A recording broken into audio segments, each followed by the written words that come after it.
O nosso querido professor Reginaldo Nasser está no ICL Notícias e falou a respeito dos ataques internacionais, né? PUC não é para árabe, PUC é nossa, a reitoria é nossa. Professor, que absurdo, né? E a gente tem aqui, segundo a FEPAL, essa nota: é inadmissível que o racismo e o supremacismo sionista tenham trânsito livre nas universidades brasileiras. A federação prestou solidariedade ao professor, pediu uma investigação para identificar e punir os responsáveis. Também em nota, a reitoria da PUC São Paulo afirmou que repudia com veemência toda e qualquer manifestação discriminatória e racista, como a frase contra os povos árabes. A universidade informou também que a mensagem já foi devidamente apagada e promete apurar o caso e tomar medidas. Tem alguma pista de quem são os responsáveis, professor? Olha, eu não tenho a mínima ideia. A universidade não entrou em contato comigo. A responsabilidade deles obviamente, fazer a apuração. E Vivi, vou confessar, não estou interessado em quem fez. Eu tenho dito isso. Se a gente estuda, faz toda a análise de contextos exteriores a nós, eu vou adotar a mesma regra em relação a mim. Acho que o que mais importante é o seguinte: racistas sempre teve e sempre vai ter. A questão não é essa, a questão é o ambiente. Se eles se sentem minimamente encorajados, eles começam a se manifestar. E eles estão se manifestando, principalmente contra negros e pobres, lá na PUC, há muito tempo. No cotidiano da universidade. Em sala de aula há vários episódios, os alunos têm relatado, os corredores. O ano passado foi num evento esportivo. Então, essa questão contra árabes, ela vem se juntar a essa. Ela está nesse contexto também. Né? Então, o que eu acho que a gente tem que pensar lá na universidade, o que está havendo? Porque eu dou aula lá há 35 anos, vai completar 36. Nunca aconteceu isso. Então, o raciocínio nunca aconteceu, não é porque não tinha. Tinha, sempre teve, deve ter assistido minha aula, cruzado comigo em algum momento. Não tinha nem coragem de colocar isso no banheiro. Agora, eles têm. E se manifestam nas redes também. Há muito tempo que se manifestam contra isso. Então, acho que a instituição tem que ver isso. E é um contexto novo. Pode ter outros elementos. Organizações sionistas de direita têm tido, e isso eles estão publicando, não estou interpretando, está na página dele. Eles têm tido contato com alunos da PUC e tiveram contato com a instituição. Isso eles têm dito.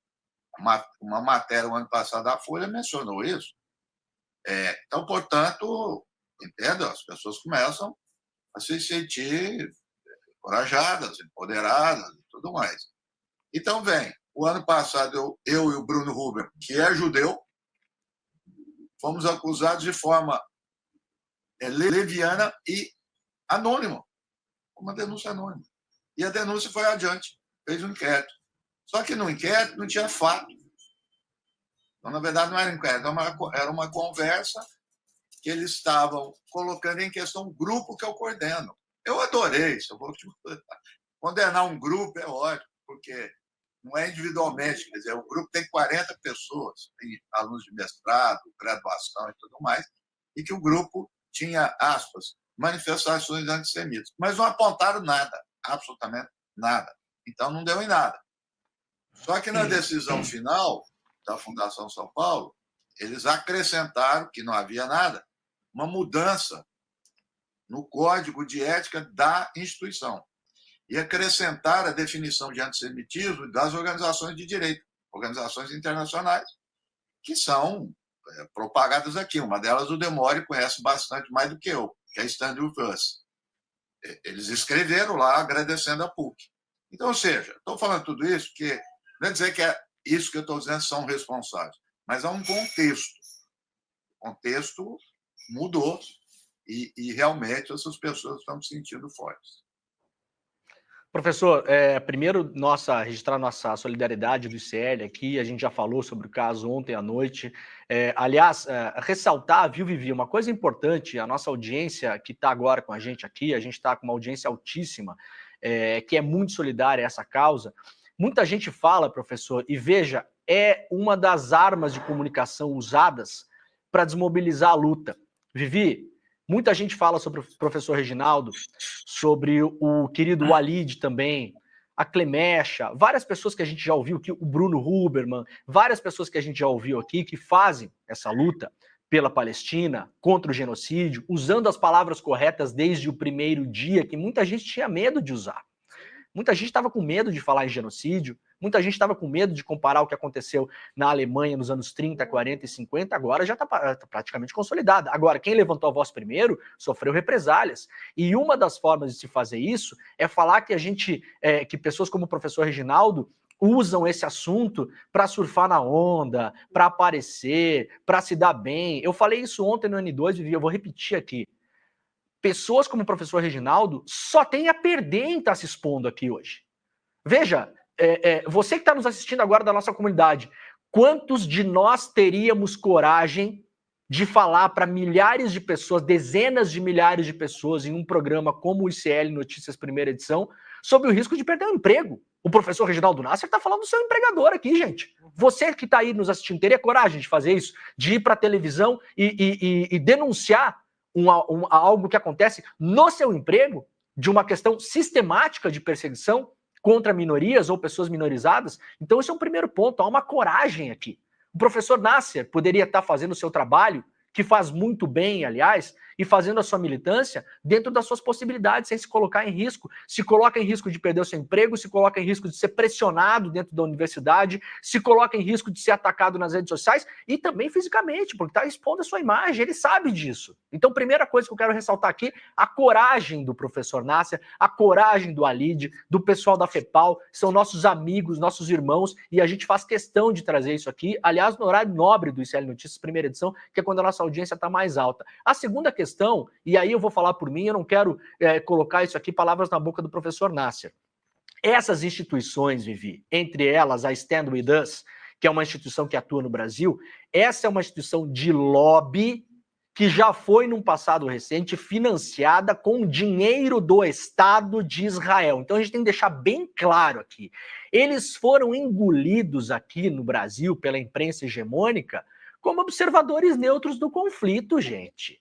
O cidadão que representa essa instituição no Brasil aqui, da Stand With Us, chamado André Lagist, esse cara era oficial da inteligência do exército israelense. Então veja que loucura que a gente está falando. A PUC, atenção doutores da PUC, os senhores que mandam, a reitoria, pessoas que são as responsáveis por isso tudo, vocês estão pegando como consultores neutros, como pessoas capazes de ensinar o que é ou não é racismo, o que é ou não é antissemitismo. Vocês estão ouvindo as pessoas que vão mover as linhas? Isso é importante falar, porque a linha do racismo, ela é móvel. Você vai mover ela mais para cá ou mais para cá, e você vai aceitar e ser tolerante contra algumas pessoas e não aceitar e ser intolerante contra outras, a depender do argumento de quem está vendendo a história para você. Vocês estão pegando como consultores pessoas que no Brasil são comandadas por um ex-oficial da inteligência do Exército de Israel, e digo mais, Vivi, essa organização, que está muito ligada a uma outra organização nos Estados Unidos, é a mesma organização, essa nos Estados Unidos, que disse que não era um ato racista o Sig Heil que o Mark Zuckerberg, que o Elon Musk fez. Essa instituição nos Estados Unidos, que é ligada à Stand With Us, que são unha e carne, que estão aí andando pelo mundo para mover as linhas do que é ou que não é antissemitismo, falaram que aquele sinal que o Elon Musk fez, Vivi, não era um sinal nazista. Veja, então, aquilo ali, o sinal do Elon Musk, tudo bem. O professor Nasser, com o Bruno Huberman, tem um grupo de estudos na PUC, onde não se constata absolutamente nenhum sinal de antissemitismo, aí é um problema. Agora, isso é feito como estratégia para massacrar e detonar a resistência palestina. Porque você aponta qualquer levante, qualquer voz importante como a do professor Nasser, como uma voz antissemita. Você constrange. O objetivo desse processo contra o professor, obviamente, não era, no fim das contas, sabia que não chegaria no nível de tirá-lo da PUC, mas é constranger. É dizer o seguinte, professor Nasser, abre o olho que qualquer passo que o senhor dá, a gente volta aqui e convence a direção da PUC a ir para cima do senhor. Então, professor Nasser, Parabéns pela sua luta, a gente se coloca ao seu lado e a gente está aqui para cobrar. Eu estou fazendo isso, não é o professor Nássir não, hein? Eu estou fazendo isso. Eu quero que a Pontifícia Universidade Católica tenha, primeiro, respeito pela história do professor na instituição, que é muito maior do que esses outros aí, dessa ONGzinha aí, financiada pelo Estado de Israel, de um agente de inteligência, tá? Vocês estão comprando gato por lebre, assim como a Globo comprou, Fantástico comprou, vivem ouvindo esse cara de um lado para o outro, né? É um negócio impressionante. E isso aí tem que ter uma investigação, professor. Eu sei que o senhor pode não estar interessado, no fim das contas, em saber exatamente quem é, porque lhe interessa mais o contexto. Agora, a universidade precisa levar a fundo isso, precisa pegar a câmera de segurança, precisa investigar, precisa ouvir alunos, deve haver aí um fio condutor para tocar essa investigação, né, professor Nássir?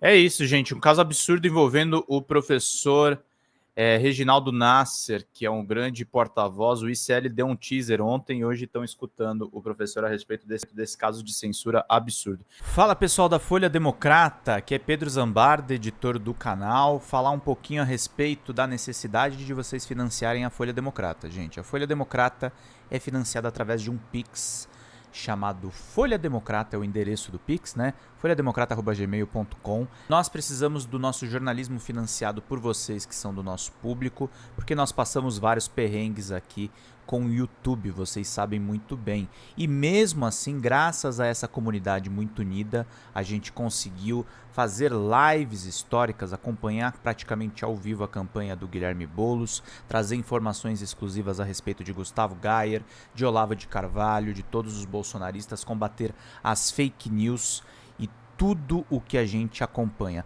Por R$80 no nosso Pix você ganha um curso de roteiro para série, o que é muito importante se você é artista, roteirista, se você lida com essas práticas da economia criativa. Outra forma de você colaborar também é se tornando membro aqui do nosso canal.